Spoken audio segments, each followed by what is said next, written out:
the courts with the power to enforce when fundamental rights are violated. The fundamental rights are mere hollow declarations. In India, we have such a system where if your fundamental rights are violated, the courts will come into the picture and will enforce those fundamental rights. Got it? And courts do that with the help of instruments called writs. Say, technically इनको बोलते हैं prerogative writs. Now, what are writs? Now, technically speaking, writs are written orders. The writs or the power to issue writs is given to the Supreme Court as well as the High Courts. The Supreme Court enjoy this power under Article 32, whereas the High Courts enjoy this power under Article 226. And this entire jurisdiction of the Supreme Court and the High Court is known as their writ jurisdiction. But generally speaking, जब भी हम writ jurisdiction ये word use करते हैं, we generally refer to the Supreme Court. Though High Courts also enjoy writ jurisdiction. अब देखो कि High Court और Supreme Court के writ jurisdiction में फर्क क्या है? Supreme Court issues writs only for the enforcement of fundamental rights, whereas High Courts can issue writs both for the enforcement of fundamental rights and for the enforcement of any other legal right. जैसे right to property आपकी violet हो गई, आप supreme court नहीं जा सकते writ लेने के लिए, लेकिन आप जा सकते हो किसी हाई कोर्ट में क्योंकि वो एक लीगल राइट. ठीक है. Now also one thing that you have to understand that in Bodhisattva Gautam versus Shubhra Chakravarti case, the Supreme Court said that Supreme Court can use the writ either on the basis of a PIL, it means public interest litigation, or even suo motu. Suo motu means on its own without any intervention. Okay? The right to directly reach the Supreme Court of India and to get a writ in your favor under Article 32 itself is a fundamental right, and that right is known as right to constitutional remedy. The right to constitutional remedy is available only in case of fundamental right and not in other cases of other rights. If other rights are violated, there is always the possibility of obtaining an ordinary legal remedy. But the issuance of a constitutional remedy always rests on the assumption that there has been a violation of any fundamental right. ठीक है. तो एक बात याद रखना कि fundamental right के enforcement के लिए आप डायरेक्टली सुप्रीम कोर्ट जा सकते हो. सुप्रीम कोर्ट रिट्स इशू करती है. सुप्रीम कोर्ट रिट्स इशू सिर्फ इसीलिए ही करती है to enforce the fundamental rights. High courts कर सकते हैं फंडामेंटल राइट्स के लिए भी या दूसरे राइट्स के लिए भी. कैन आई से the writ jurisdiction of high court is wider than the writ jurisdiction of supreme court? Yes, I can make that statement very safely. It can be issued either on the basis of a PIL or suo motu. The Supreme Court also, in its own observations, have maintained that the right to obtain a writ cannot be denied on technical grounds. जैसे कि समझ लो आपके case में जो writ लगता है वो है मैंडेमस, लेकिन आपने जो रिट पिटीशन डाली है उसमें आपने क्या डाल दिया कि मुझे प्रोहिबिशन चाहिए. तो सुप्रीम कोर्ट ये नहीं बोल सकते कि अरे इनके केस में तो मैंडेमस लगता है, इन्होंने प्रोहिबिशन के लिए रिट डाला है तो हम नहीं देंगे. वो कोर्ट खुद सही कर लेगी. You understand that? Because everybody in the country cannot be assumed to be an expert of law and constitution. तो इसलिए on technical grounds the writs cannot be, the issuance of the writs cannot be rejected. Now what are these writs under the English common law? Mostly first is habeas corpus, then you have mandamus, then you have prohibition, certiorari and quo warrant. ठीक है, सारों को साथ साथ करते चलेंगे. Preliminary examination के लिए बहुत ज़्यादा डीप में आपको जाने की ज़रूरत नहीं है, थोड़ा थोड़ा कर लेंगे तब भी काफ़ी है. सीधा सीधा मैच द फॉलोइंग जैसा आ सकता है या आर्टिकल के कॉन्टेक्स्ट में कोई क्वेश्चन आ सकता है या करंट अफेयर में कुछ हो रहा होगा तो उसके कॉन्टेक्स्ट में आ सकता है. ठीक है. Now these are all Latin expressions. habeas corpus. Habeas corpus means you may have the body. Actually इस रिट का पूरा नाम है habeas corpus ad subjudiendum. या अगर ऐसे बोलो तो ये है you may have the body before a court of law and subject it for the purpose of examination. This writ is directly related to Article 21. What does Article 21 says? Right to life and personal liberty. ठीक है, मतलब समझ लो without any ground अगर आपको arrest कर लिया गया है और आपको डिटेन कर दिया गया है तो कोर्ट अरेस्टिंग अथॉरिटी के नाम पे ये प्रेरोगेटिव रिट इशू करेगी, habeas corpus ad subjiciendum. It means bring the body before the court and subject it for the purpose of examination.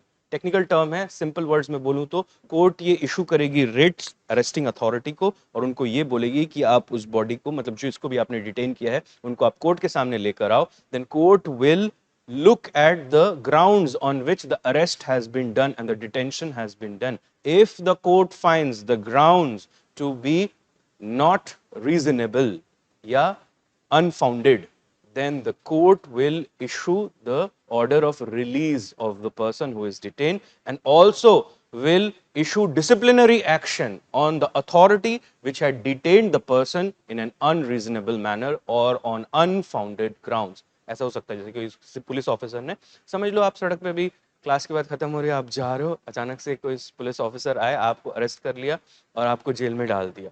आप पूछे कि मैंने क्या नहीं किया, मैंने क्या क्राइम किया, आपके मन में पता है आपको आपने कुछ नहीं किया, लेकिन फिर समझ लो हेबियस कॉर्पस किसी ने डाल दिया, पीआईएल भी हो सकता है, सुमोटो भी हो सकता है, कैसे भी हो सकता है, आपके रिश्तेदार फ्रेंड्स वो भी अप्रोच कर सकते हैं, कुछ भी हो सकता है. तो वट एवर द केस में बी, जैसे ही कोर्ट के सामने ये पिटिशन आएगी, रिट पिटिशन, कोर्ट आपको और उस पुलिस ऑफिसर को दोनों को बुलाएगी और पुलिस ऑफिसर से ये पूछेगी कि आपने क्यों इनको अरेस्ट किया.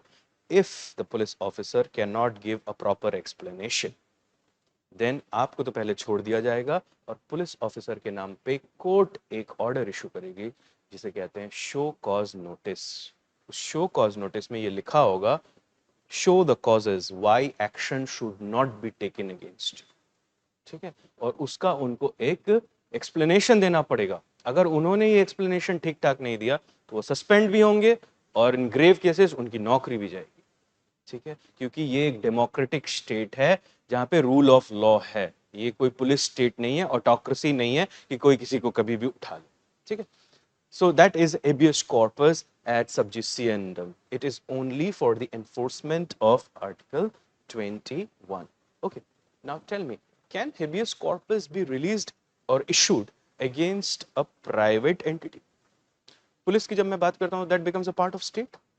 अगर किसी प्राइवेट इंडिविजुअल ने, समझ लो आपकी एक दोस्त ने आपको एक कमरे में बंद कर रखा है और उस कमरे को जेल की तरह ट्रीट कर रहा है, ठीक है, तो क्या हेबियस कॉर्पस का रिट आपके दोस्त के अगेंस्ट इशू हो सकता है कोर्ट से? It means my question is, can the writ of habeas corpus be issued against a private entity? Yes, sir. Can it be issued against a company? समझ लो आप किसी कंपनी में काम करते हो, आपके वर्किंग आवर्स है 10 to 6. अब कंपनी ये कहती है कि 10 to 10 आपको रख लिया एक दिन और उसके बाद फिर घर ही नहीं जाने दिया, 3 दिन से आप ऑफिस में ही हो, and without your consent obviously you are not also getting any over time और एनीथिंग ऑफ दैट सॉर्ट. बताओ रिट इशू हो सकता है क्या कंपनी के अगेंस्ट? कुल मिलाकर किसी कंपनी के अगेंस्ट, किसी प्राइवेट इंडिविजुअल के अगेंस्ट रिट इशू हो सकता है हेबियस कॉर्पस का. Can the courts issue the writ of habeas corpus? Yes, why not, why not? Habeas corpus, याद रखना, can be issued against both public and private officials or entity. Anybody who has somebody else in detention, उसके against habeas corpus release हो जाए. ठीक है, अब दूसरा है मैंडमस. मैंडमस का मतलब होता है टू कमांड. मैंडमस का रिट तब इशू होता है जब किसी पब्लिक ऑफिशियल ने अपनी ड्यूटी करने से मना कर दिया. ठीक है, तब मैंडमस का रिट इशू होता है कि परफॉर्म योर ड्यूटी, क्योंकि हो सकता है उस ड्यूटी पे आपके बहुत सारे राइट्स डिपेंडेंट हो। जैसे कि समझ लो article 19 clause 1 sub clause G, right to practice any profession. आपने लॉ किया है समझ लो, अब आपको प्रैक्टिस करना है, तो उसके लिए आपको क्या बनना पड़ेगा? आप अभी लॉयर ही हो, जब आपने लॉ खत्म किया आपने, आप लॉयर हो, पर प्रैक्टिस करने के लिए आपको क्या बनना पड़ेगा? एडवोकेट। एडवोकेट के लिए क्या करना पड़ेगा? आपको रजिस्टर करना पड़ेगा। कहाँ पर? Bar council. अब बार काउंसिल ने समझ लो ये बोला कि नहीं, हम नहीं कर रहे आपको रजिस्टर, आपके पेपर सारे सही है, you have all the legitimate claims, yet the bar council is saying हम नहीं करते, जाओ आपको रजिस्टर। तो आप कोर्ट जा सकते हो और बोल सकते हो कि मुझे एक मैंडेमस चाहिए कि command them to perform their duty because my right under Article 19 Clause 1 sub clause G is getting compromised because of their inaction or refusal to perform the action. पढ़े? तो मैंडेमस ये होता है। मैंडेमस आप याद रखो कि ये जुडिशियल अथॉरिटी के अगेंस्ट भी हो सकता है, एडमिनिस्ट्रेटिव अथॉरिटी के अगेंस्ट भी हो सकता है, किसी के भी अगेंस्ट हो सकता है जिसको कोई ड्यूटी परफॉर्म करनी है। But mandamus cannot be issued in some cases. Like say for example, it cannot be issued in the name of the president or the governor of a state, asking them to perform their duty. Or it cannot be issued against a private individual. ठीक है। Plus आपको ये भी देखना है कि वो जो ड्यूटी जो परफॉर्म करने वाले हैं वो मैंडेटेड बाय लॉ है, या तो कॉन्स्टिट्यूशनल लॉ या कोई ordinary law. It should not be just a discretionary duty, and the duty has to be a substantial one which is affecting the lives of people. ऐसा नहीं है कि कोई माइनर से ड्यूटी है वो नहीं परफॉर्म कर पा रहे हैं तो, और उसका कोई इंपैक्ट भी नहीं पड़ रहा वैसे सोसाइटी में, लेकिन आपने मैंडेमस के लिए चले गए, you will be wasting the time of the honourable court. Then let's take prohibition and certiorari together. Prohibition means literally means to stop or to forbid. Certiorari means to approve or to certify. Prohibition and certiorari are generally issued against judicial bodies. But in 1991, the Supreme Court said that certiorari can also be issued against administrative officials who have to or who have exceeded their jurisdiction. देखो, mandamus calls for action. जो आपने नहीं किया है, perform करो. Prohibition and certiorari, or rather prohibition to be more precise, it calls for stopping what you are doing. Suppose a court, a lower court, जैसे कि समझ लो रिट इशू करने की पावर सुप्रीम कोर्ट और हाई कोर्ट के पास है, लेकिन समझ लो कोई, जैसे आपने सुना है डिस्ट्रिक्ट कोर्ट या सेशंस कोर्ट, जिला एवं सत्र न्यायालय, सुना है कभी? तो समझ लो उन्होंने इशू कर दिया रिट, या कोई अपनी अथॉरिटी को सरपास करके वो कुछ करने जा रहे हैं। अगर कोर्ट ने वो देख लिया, हायर कोर्ट ने, हाई कोर्ट हो या supreme court, whatever the case में भी, तो हायर कोर्ट उनको रोक सकती है, उस पूरे प्रोसीडिंग को रोक सकती है, बीच में जो भी ट्रायल चल रहा होगा उसको बीच में रोक के उस ट्रायल को हो सकता है अपने पास ले ले।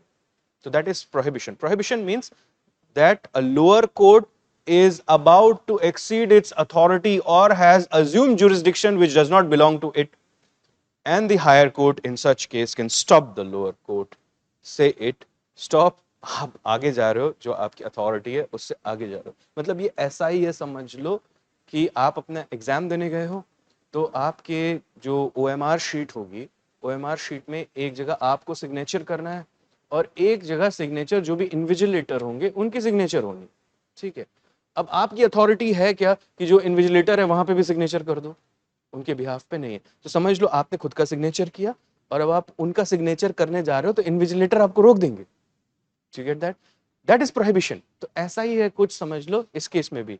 सर्श्योररी क्या है? सर्श्योररी है कि समझ लो हायर कोर्ट बिजी था अपने किसी काम में, लोअर कोर्ट ने अपनी जुरिस्डिक्शन सरपास करके कोई ऑर्डर पास कर दिया, तब सर्श्योररी इशू होता है। सर्श्योररी से कोर्ट उस ऑर्डर को क्वैश कर देती है या उसको कैंसिल कर देती है। Prohibition during the trial, certiorari once the order has been made. Do you get it? या जैसे कि समझ लो आप OMR शीट पे आप इन्विजिलेटर की जगह साइन नहीं कर सकते, आपने कर दिया, अब क्या करेंगे इन्विजिलेटर? इन्विजिलेटर उस OMR को कैंसिल कर। Do you understand that? That is something called certiorari. We'll talk about details about this. Just I'm giving you the introduction of all the writs now. Q warranto. Q warranto literally means by what warrant or by what authority.